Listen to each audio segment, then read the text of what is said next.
রাজ্য সরকারের সমর্থন আছে বলে কোনোভাবেই এই যে আবেদনের পরিধি সেটা পেরোতে পারে না মামলাকারী। কড়া বার্তা দিল আজকে হাইকোর্ট।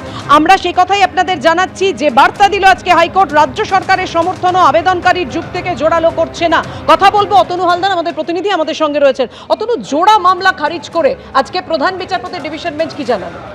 দেখো, এটা আইনজীবীদের মামলায় এটা জনস্বার্থ মামলা হয়েছিল, কিন্তু এই মামলায় আজকে কলকাতা হাইকোর্ট যে জাজমেন্ট দিয়েছেন, কলকাতা হাইকোর্টের প্রধান বিচারপতি ডিভিশন বেঞ্চ যে রায় দিয়েছে, এবং এই মামলায় মাথায় রাখতে হবে রাজ্য সরকারও পার্টিসিপেট করেছিল এবং রাজ্য সরকার এই ক্ষেত্রে মামলাকারীদের সমর্থন করেছিল। অর্থাৎ এই যে আইএএস আইপিএস থেকে ওসি আইসি এদের যে বদলি, এবং এই বদলির ক্ষেত্রে যে প্রতিবাদ করে নানা রকমের প্রশ্ন তুলে মামলা করেছিলেন এক আইনজীবী, দুটো মামলা করেছিলেন, দুটো মামলাই আজকে খারিজ হয়ে গেছে।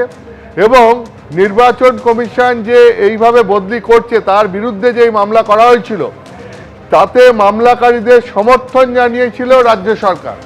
রাজ্য সরকার এই মামলায় মামলাকারীদের সমর্থন জানায়। আজকে জাজমেন্টে রাজ্য সরকারকেও রীতিমতো সমালোচনা করা হয়েছে।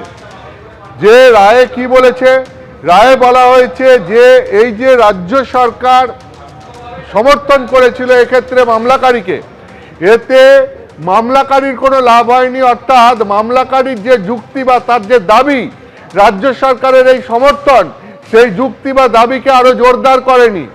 উল্টে রাজ্য সরকারের ভূমিকা নিয়ে এই রায়ে যে প্রশ্ন তোলা হয়েছে যে এক্ষেত্রে রাজ্য সরকার মামলাকারীর জুতোয় কি করে পা গলালো, তারা এই মামলাকারীর জুতোয় পা গলাতে পারেন না। কারণ এক্ষেত্রে রাজ্য সরকার যে ভূমিকা নিয়েছে, অর্থাৎ মামলাকারীকে সমর্থন করেছে, মামলাকারীর জুতোয় পা গলিয়েছে, সেটা রাজ্য সরকার করতে পারে না। আজকে এই যে জাজমেন্ট কলকাতা হাইকোর্টে তাতে পরিষ্কার করে এটা বলে দেওয়া হয়েছে। ফলে এটা শুধুমাত্র যে মামলাকারী এই নির্বাচন কমিশনের এই এত অফিসার বদলির সিদ্ধান্তের বিরুদ্ধে মামলা করেছিলেন, এটা তার পক্ষে যেমন ধাক্কা, এটা কিন্তু একই সঙ্গে রাজ্য সরকারের পক্ষেও একটা ধাক্কা।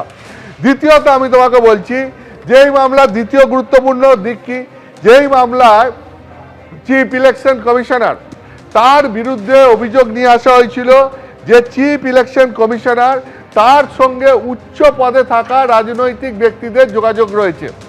কিন্তু এই যে জ্ঞানেশ কুমারের বিরুদ্ধে অভিযোগ নিয়ে আসা হলো, সেখানে কলকাতা হাইকোর্ট বলছে মামলাকারীরা অভিযোগ করেছেন ঠিকই, এটা একেবারে মৌখিক অভিযোগ। তারা তাদের যে দাবি সেই দাবির সপক্ষে কোনো প্রমাণ দাখিল করতে পারেননি, ফলে তাদের অভিযোগ হচ্ছে ভিত্তিহীন।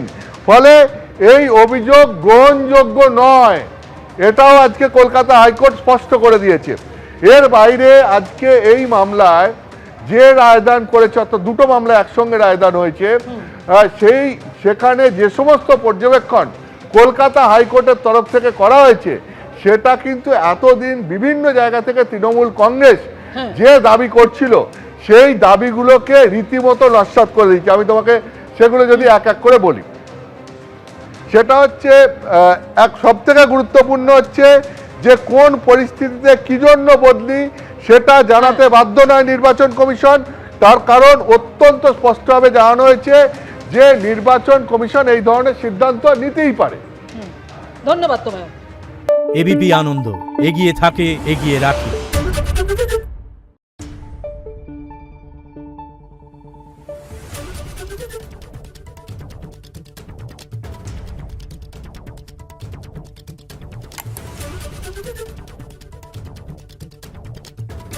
Thank you.